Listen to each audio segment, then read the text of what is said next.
ठीक है।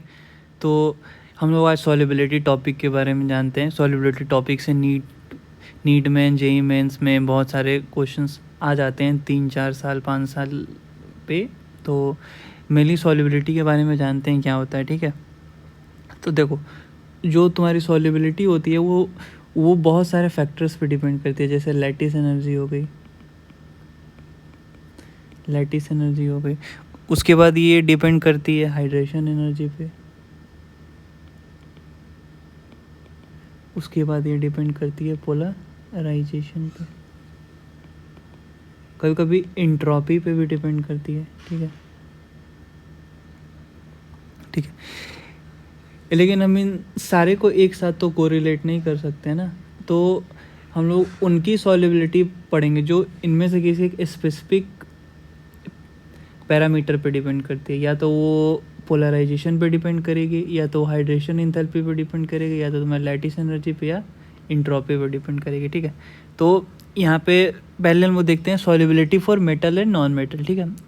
अगर अगर कहीं मेटल दिया हो, जैसे फर्स्ट ए ग्रुप वाला दिया हो या सेकेंड ए ग्रुप वाला दिया हो, ठीक है, और अगर कोई नॉन मेटल वगैरह दिया हो तो उसकी सॉल्युबिलिटी के बारे में इसमें मेनली हम लोग इस ब्लॉक के कंपाउंड्स की देखते हैं। ठीक है। तो इसमें सॉल्युबिलिटी क्या होती है? Solubility directly proportional to hydration energy और inversely proportional to lattice energy होती है। ठीक है। तो अगर हम लोग सॉल्युबिलिटी की, अगर किसी भी कंपाउंड की सॉल्युबिलिटी की बात करें, तो अगर हाइड्रेशन एनर्जी अगर ग्रेटर देन लैटिस एनर्जी होती है तो वो कंपाउंड सॉल्युबल होता है। वो कंपाउंड क्या होता है? सॉल्युबल होता है। ठीक है। तो इसमें कुछ 2 पॉइंट्स हैं। पहला पॉइंट्स इसमें ये है, अगर उस मेटल और नॉन मेटल में अगर कॉमन आयन स्मॉलर है, स्मॉलर कॉमन आयन कौन कौन हो सकते हैं? फ्लोरीन हो सकते हैं, O-2 हो सकता है, OH हो सकता है, लिथियम प्लस हो सकता है, सोडियम प्लस हो सकता है, सेकेंड ए के जितने भी केटायन हो सकते हैं, बेरिलियम +2, मैग्नीशियम, कैल्शियम, ये सब जितने भी हो सकते हैं, ये हो सकते हैं। तो उसमें लैटिस एनर्जी डोमिनेट करता है। ठीक है। तो lattice energy directly proportional to होता है Q1.Q2 upon RnAn plus R cation. ठीक है।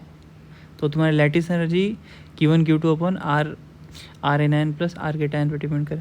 अगर कॉमन आयन अगर बड़ा हो, पढ़ा में iodide, bromide, chloride, caesium plus और रिब्यूडियम प्लस, या पॉलीएटॉमिक आयन हो, तो उसमें हाइड्रेशन एनर्जी डोमिनेट करता है। तो ठीक है। तो हाइड्रेशन एनर्जी में डायरेक्टली प्रोपोर्शनल क्या होता है? Q1 Q2, और इन्वर्सली प्रोपोर्शनल 2 होता है 1 अपॉन, इन्वर्सली प्रोपोर्शनल होते हैं किसके, इन्वर्सली प्रोपोर्शनल होते हैं ये 1 upon RnAn R plus upon R cation के। ठीक है। तो ये एक छोटा सा कंपैरिजन भी है। तो सेकेंड डे वाले ग्रुप से बड़ा पोटेशियम होता है और उससे बड़ा Cl- होता है। ठीक है। यहाँ तक तो समझ गए।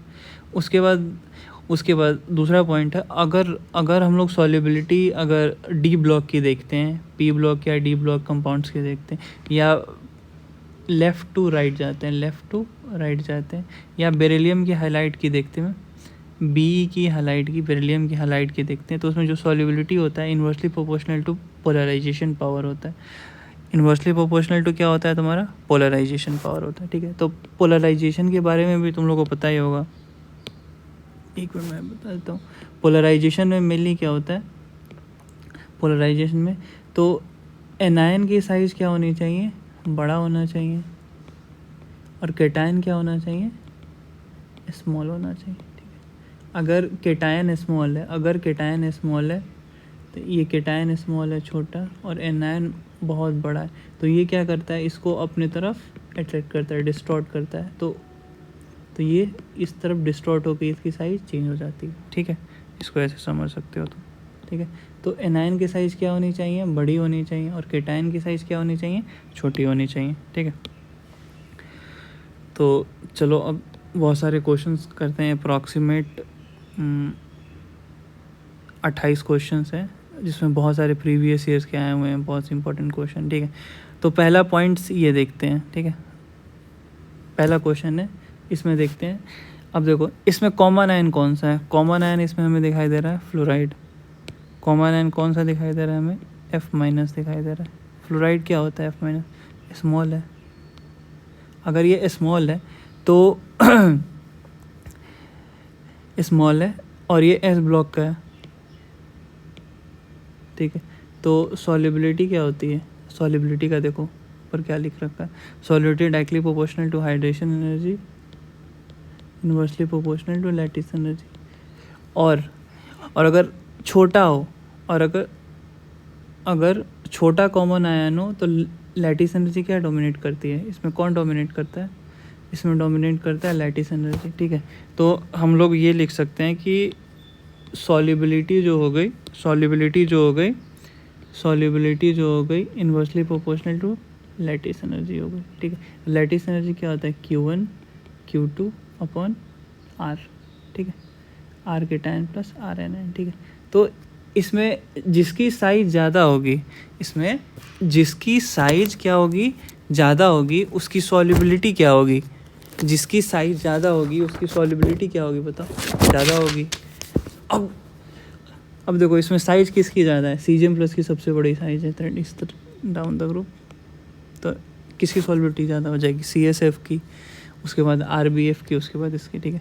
अब देखो ये क्या दिखाई दे रहा है, पॉलीएटॉमिक एनायन दिखा है। पॉलीएटॉमिक एनायन दिखाई देता है तो वो क्या होता है, बड़ा होता है।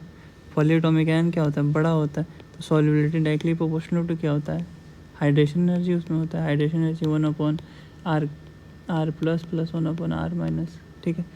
R- तो कॉमन है इसमें, ठीक है। तो जो भी सॉल्युबिलिटी होगी R प्लस पे डिपेंड करेगी। तो जिसकी साइज छोटी होगी उसकी सॉल्युबिलिटी क्या होगी, ज़्यादा होगी।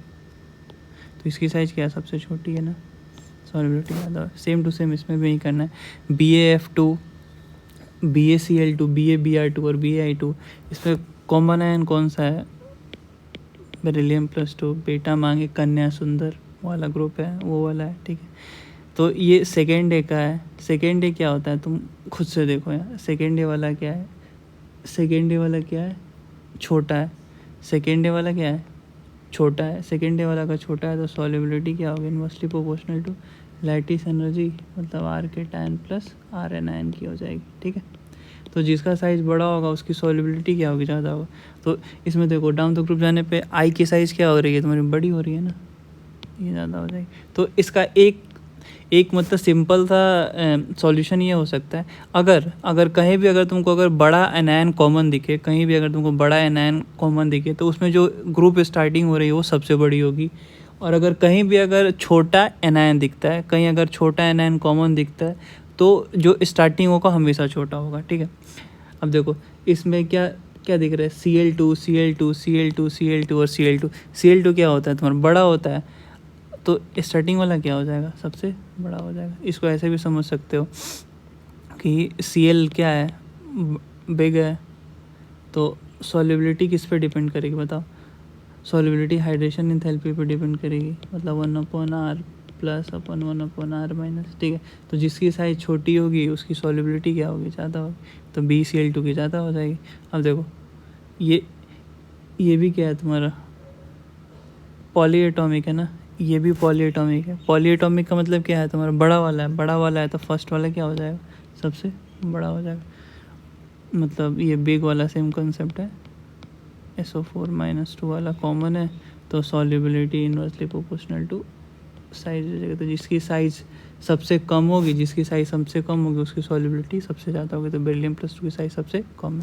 अब देखो Li2 ये छोटा वाला है तो फर्स्ट वाला क्या हो जाएगा, इसमें सबसे छोटा हो जाएगा। तो डाउन द ग्रुप बढ़ जाएगा, डाउन द ग्रुप सॉल्युबिलिटी क्या हो जाएगा, बढ़ जाएगा। तो सॉल्युबिलिटी क्या हो जाएगा, डायरेक्टली प्रोपोर्शनल टू साइज़ हो जाएगा, ठीक है।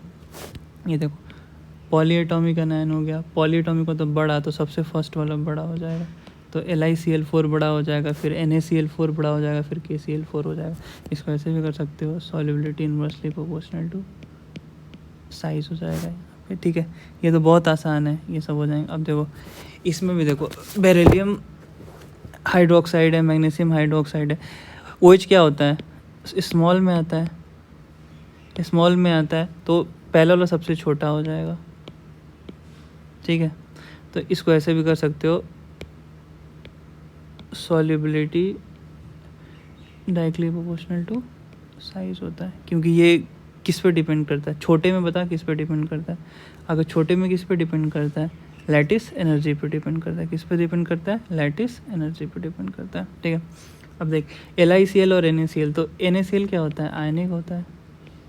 LiCl क्या होता है, कोवेलेंट होता है, ठीक है। तो LiCl, अब देख यहाँ लिखा हुआ है polar aprotic solvent. Polar aprotic solvent का मतलब होता है बेंजीन वाला सॉल्यूशन, ठीक है। तो कोवेलेंट वाला किसको, जैसे अगर इसमें हम लोग बात करें, जो जैसे जितने भी तुम्हारे प्रोटिक सॉल्वेंट होते हैं वो आयनिक को तुम्हारा डिजोल्व करते हैं, और जितने भी पोलर एप्रोटिक होते हैं वो कोवेलेंट को डिजोल्व करते हैं। तो इसमें किसको डिजोल्व करेंगे, तो किसकी सॉल्युबिलिटी ज़्यादा हो जाएगी, LiCl की। अरे सिंपल मतलब है, पोलर एप्रोटिक सॉल्वेंट में कोवेलेंट वाले की सॉल्युबिलिटी ज़्यादा होती है, ठीक है। लाइक डिजोल्व लाइक, ठीक है। अब देखो BF2 BCl2 BBr2 BI2। अब देखो यहाँ क्या दिखाई दिया, बेरिलियम का हैलाइड। बेरिलियम का हैलाइड कहीं भी हो, बेरिलियम का हैलाइड कहीं भी दो, तो सॉल्युबिलिटी क्या होता है उसके लिए, सॉल्युबिलिटी क्या होता है, सॉल्युबिलिटी डायरेक्टली प्रोपोर्शनल टू क्या होता है उसके लिए। सॉल्युबिलिटी कैसे देखते हैं हम लोग, solubility inversely proportional to polarisation, ठीक है। अब देखो कॉमन आयन क्या है, बेरिलियम कॉमन आयन क्या। अब देखो तो सबसे ज़्यादा पोलराइजेशन किसकी होगी, जिसकी एनायन का साइज क्या होगा, सबसे ज़्यादा होगा। एनायन का साइज सबसे ज़्यादा किस में है, I- में, तो पोलराइजेशन उसका ज़्यादा होगा, तो सॉल्युबिलिटी सबसे कम किसकी हो जाएगी, BI2 वाले की हो जाएगी, सबसे ज़्यादा वाला फर्स्ट हो जाएगा। देखो Ag2 और Ag2 सेम है, इसकी साइज़ क्या है, एनायन है ना, ये कॉमन एनायन की साइज़ क्या है, बड़ी है, पोलराइजेशन भी इंक्रीज़ हो जाएगा, तो सॉल्युबिलिटी सबसे कम हो जाएगी ना। अब देखो SN+2 में, SN+4 में, ठीक है। तो पोलराइजेशन सबसे ज़्यादा किस में होगा, सबसे ज़्यादा पोलराइजेशन किस में होगा, जिसकी चार्ज सबसे ज़्यादा होती है, SN+4 में होगा। तो इसकी सॉल्युबिलिटी क्या हो जाएगी, सबसे कम हो जाएगी। तो SN+2 की सॉल्युबिलिटी क्या होगी, सबसे ज़्यादा हो जाएगी ना। अब देखो Fe+2 में है और Fe+3 में है, तो पोलराइजेशन सबसे ज़्यादा किसका होगा, Fe+3 का हो जाएगा। तो जिसकी पोलराइजेशन ज़्यादा होगी उसकी सॉल्युबिलिटी सबसे कम होगी, ठीक है। अब देखो MgF2 MgCl2 MgBr2 MgI2, ठीक है। इसमें कॉमन आयन कौन है, Mg किस में आता है, सेकेंड डे वाले में आता है। सेकेंड डे वाला क्या होता है, स्मॉल मानते हैं, तो फर्स्ट वाला स्मॉल। तो कैसे बताया था, अगर फर्स्ट वाला अगर छोटा है तो फर्स्ट वाले की सॉल्युबिलिटी क्या होगी, सबसे कम होगी। इसको ऐसे भी समझ सकते हो कि क्या बोलते हैं, सॉल्युबिलिटी क्या होती है स्मॉल के केस में।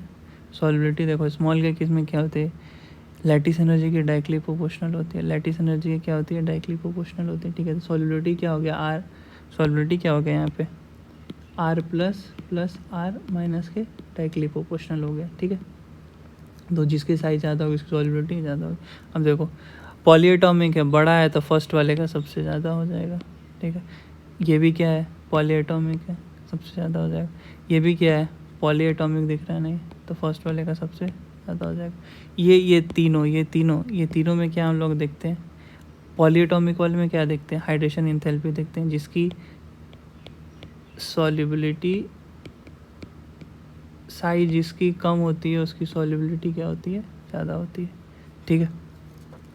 अब नेक्स्ट क्वेश्चन करते हैं।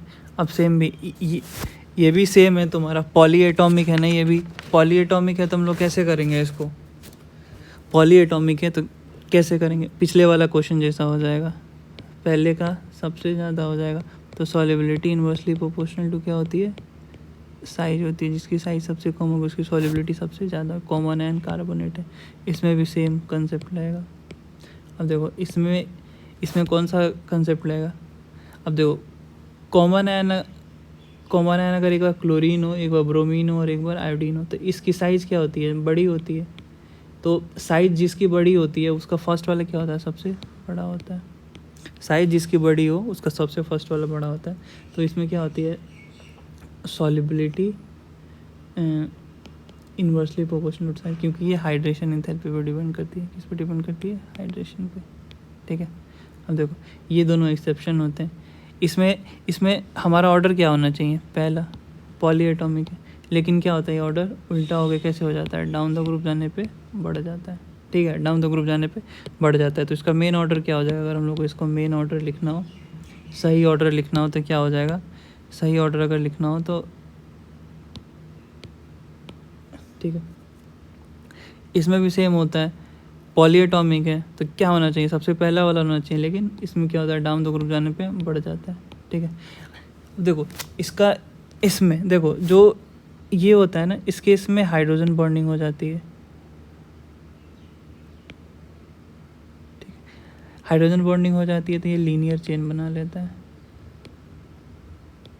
But in case of KHSO3 इस केस में डाइमर फॉर्मेशन होता है, इस केस में क्या होता है, डाइमर फॉर्मेशन हो जाता है, ठीक है। अब देखो इसमें मैंने लिथियम भी नहीं लिख रखा है, इसमें मैंने लिथियम भी नहीं लिख के रखा है, तो इसके पीछे का मेन वजह है, चलो इसको आगे ही बता देता हूँ, अभी एक मिनट इसको कर लेते हैं फिर बता देता हूँ। तो इसमें क्या होता है, Li, अब देखो OH छोटा है, OH क्या है, छोटा है, तो छोटे के केस में क्या होता है, पहला वाला सबसे छोटा हो जाता है, उसमें किस पे डिपेंड करता है, solubility inversely directly proportional to size पे डिपेंड करता है, ठीक है। अब देखो ये सब तीनों डी ब्लॉक वाले हैं, डी ब्लॉक की सॉल्युबिलिटी किस पे डिपेंड करती है, इनवर्सली प्रोपोर्शनल टू पोलराइजेशन। तो सबसे ज़्यादा पोलराइजेशन किस में होगा, इसमें होगा, क्योंकि इसकी साइज़, अनायन की साइज़ बड़ी है तो सॉल्युबिलिटी सबसे कम हो जाएगी। तो तीनों में सेम ही ऑर्डर होगा, ठीक है, इन तीनों में क्या हो जाएगा, सेम ऑर्डर को हम लोग फॉलो करेंगे, ठीक है। उसके बाद क्या हुआ, हाँ, उसके बाद ये 2 क्वेश्चन बचे हैं, इस 2 क्वेश्चन को खुद से ट्राई करना, इसका मैं आंसर बताऊंगा, ठीक है। सो अगर अच्छा लगे तो ठीक है, बताना कहाँ पे इम्प्रूवमेंट की ज़रूरत है इसमें, ठीक।